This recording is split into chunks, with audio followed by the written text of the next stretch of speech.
Nuevos soportes, nuevas lecturas, nuevos lectores. Pues muchos mercados, muchas posibilidades de vender nuevos libros y unas herramientas que pueden ayudar a las editoriales a acercarse a sus lectores y compartir con ellos el mundo del libro, el mundo del autor y el mundo de la edición. En vez de verlo con miedo y con recelo, yo invito a las editoriales que acepten que estamos en un momento de cambio radical en todo, en la vida social, en la vida económica, la vida política, desde el punto de vista de las nuevas tecnologías, y que son más las oportunidades que los riesgos que conlleva. Te iba a preguntar, ¿las editoriales son conscientes de todo esto? ¿Cómo reaccionan? ¿Cómo alguna iniciativa que estén tirando adelante que valga la pena mencionar? Hace 2 años, cuando hicimos la primera edición de este estudio, suspendieron todas las editoriales. Analizamos la estrategia de comunicación de 50 editoriales, desde grandes grupos, editoriales medianas, editoriales pequeñas, y ninguna de ellas estaba sensibilizada. En el estudio que hemos hecho este año, son estudios bienales para medir un progreso desde un cierto tiempo, hemos detectado una mayor sensibilización. Empiezan a darse cuenta que las nuevas tecnologías les pueden ayudar, en primer lugar, a fomentar la lectura y a conocer el libro por dentro antes de llegar a la librería o antes de llegar a la biblioteca. Y en segundo lugar, las conversaciones de libro que siempre han existido en la vida, hemos comentado sobre un libro en un café, en un restaurante, en el salón de casa con los padres, con los hermanos o en el colegio, esas conversaciones hoy en día tienen también lugar en Internet. Aquella editorial que no se acerca a Internet a fomentar esas conversaciones, a abrir esos debates, se va a perder la gran oportunidad de que su libro sea ese gran bestseller. Ayer estuvimos cubriendo un poco otra vez al respecto del programa Google Book Search, digitalización, el sector editorial. ¿Cuál es tu opinión un poco respecto al programa de Google de búsqueda de libros? Sin lugar a dudas, la digitalización de libros es el futuro. Se llame Google, se llame Open Content de Microsoft, se llame Amazon, se llame la iniciativa que parece ser que va a lanzar el Grupo Planeta o el Grupo Santillana próximamente. Todo va a ser digitalizado. Lo hemos visto en otros sectores del sector cultural, como la música o el cine. No hay marcha atrás. Yo creo que las editoriales tienen que ser conscientes que el libro no va a desaparecer, seguiremos leyendo en tapa dura o en bolsillo, pero que las nuevas generaciones van a leer en pantalla y que lo que deben de hacer a partir de ahora, desde un punto de vista de cómo puedo hacer crecer mi negocio, es digitalizar su fondo en cualquiera de estos proveedores, todos son válidos, y dejarse de criticar y empezar a tomar acciones. Porque el día de mañana, cuando ya se den cuenta de que ese es el camino a seguir, otras editoriales tendrán una ventaja competitiva que nunca van a poder atender. Y por último, una pregunta más personal. ¿Qué está leyendo Javier Celaya con motivo del libro 2007? Bueno, leo todo el año, no solo durante el estado. Si te pregunto qué es todo el año... leo todo el año. Ahora, que me acuerde, yo suelo leer un mix de libros técnicos y luego libros de literatura para desconectar y conectar, exacto, en la vida también real. Técnico me he leído el último que se llama Renacimiento 2.0 de Douglas, tiene un apellido horroroso, de editorial Urano, que lo recomiendo porque da una visión muy humanística al entorno web 2.0. No hay nada tecnológico, es solo desde el punto de vista cómo las empresas deben acercarse y abrazar todo este nuevo movimiento. Hay mucho marketing en la web 2.0, sin lugar a dudas, pero también hay mucha realidad. Y no nos fijemos solo en el marketing, sino nos fijemos en la realidad. Y a nivel ya personal, a nivel de la literatura, estoy leyendo este último libro, bueno, que creo que es su primer libro, de Antonio Ovejero, creo que es, que se llama Fabulosas historias por Tusquets, que me he leído los 2 capítulos viniendo de Madrid a Barcelona y una maravilla, muy recomendable. Un tema ahora, haciendo un poco de ironía, cuando hablamos con gente y le preguntamos qué estás leyendo, todo el mundo va al libro.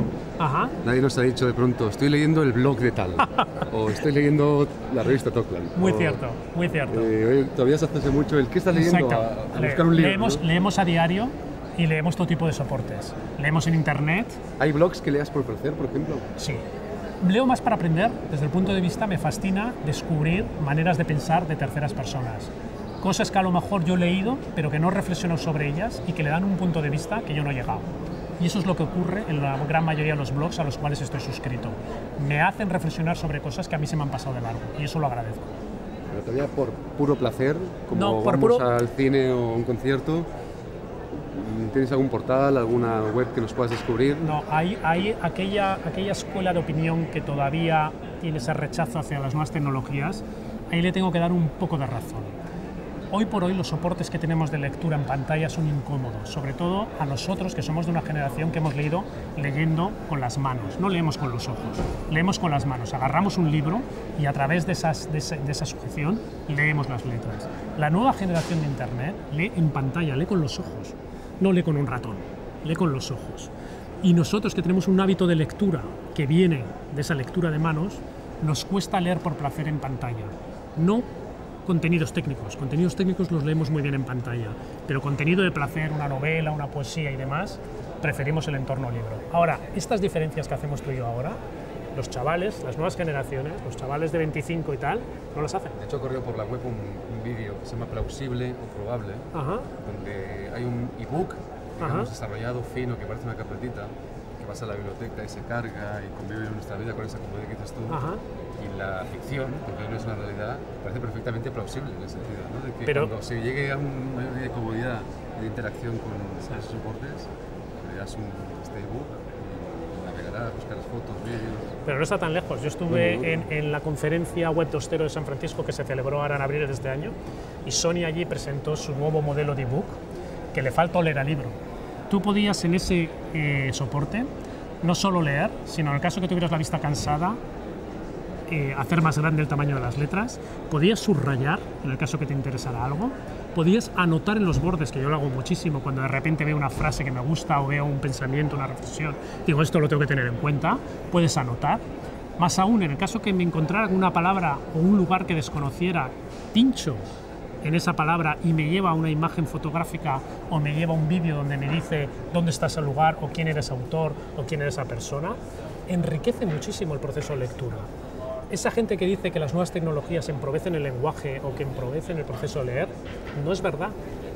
Animan, y yo desde mi punto de vista, sobre todo a las editoriales, que tengan en cuenta que las nuevas generaciones, todo aquello que tenga un soporte tecnológico, ya por sí les anima a acercarse a ello. ¿Por qué no acercamos el contenido de los libros a ese soporte tecnológico? Yo es la recomendación que haría a las editoriales. Y ahora un poquito de atención, una exclusiva, así que me ha dicho un pajarito que estás por ir a Berlín. A traerte material nuevo. ¿Qué se cuece por esos sitios? San Francisco, Berlín, que luego te sirva para traer por aquí a la hora de compartirlo con el...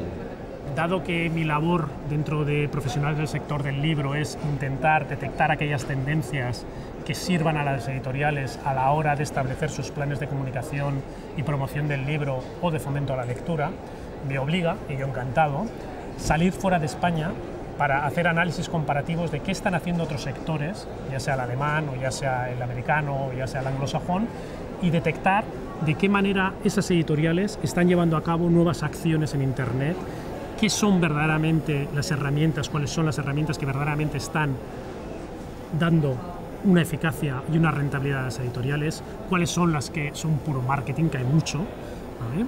Y cuáles son aquellas que puedan ser traídas a España, adaptadas y utilizadas por las editoriales en este país, porque no todo vale, lo mismo que pueda servir en Alemania deba servir en España. Tenemos una cultura, tenemos una manera de acercarnos a los libros, tenemos un sistema de librerías que en otros países no tienen ese mismo proceso.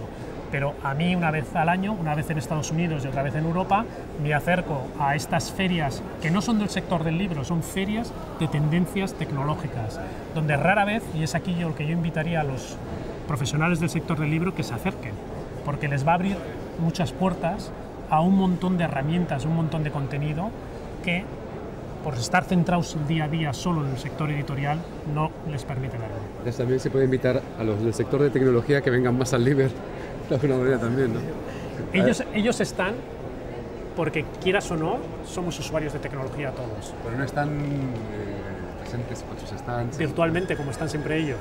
Ten en cuenta que tú utilizas tecnología en tu teléfono móvil, a nivel personal y a nivel profesional. Utilizas tecnología en los buscadores a nivel personal y profesional. Tienes ya la tecnología para lo bueno y para lo malo, porque supuestamente cuando se crean todas estas tecnologías dicen que es para facilitarnos la vida, que vamos a trabajar menos, que vas a tener más tiempo libre para tu familia, y no es cierto. Al final estás más perseguido, tienes el correo electrónico que ahora lo puedes descargar en tu PDA, lo puedes descargar en tu móvil, lo puedes descargar... ¿Un stand de Sony con ebooks o yo qué sé, algo...? Sí, es cierto, ahí sí podrían hacer a lo mejor ese tipo de marketing para que la gente lo pueda tocar. No obstante, cada vez que se ha acercado Y a lo mejor es por eso, cada vez que se ha acercado a alguna compañía tecnológica o alguien, por ejemplo el caso de Google, con su proyecto de digitalización de libros, ha habido un rechazo total por parte del sector. Y yo creo que también eso es como cerrar las puertas a toda esa innovación. El sector editorial es muy conservador. Y yo creo que deben empezar a tomar ciertos riesgos medidos, o sea, al final son editoriales, la gran mayoría de ellas pequeñas, que mucha gente ha puesto ahí sus ahorros y su futuro, pero sí pueden hacer unos primeros pasos con estas tecnologías que se sorprenderían, en primer lugar, que no son tan difíciles como piensan como que son, y en segundo, muchas de ellas son gratuitas. El límite o la barrera de entrada presupuestaria que las medianas y pequeñas editoriales suele ser la barrera de entrada a este tipo de proyectos, todas estas tecnologías de la web 2.0 en su gran mayoría son gratuitas. Pues gracias, Javier, por tu tiempo y hasta la próxima. Que eres un asiduo a la revista. A Liber ya hasta el año que viene.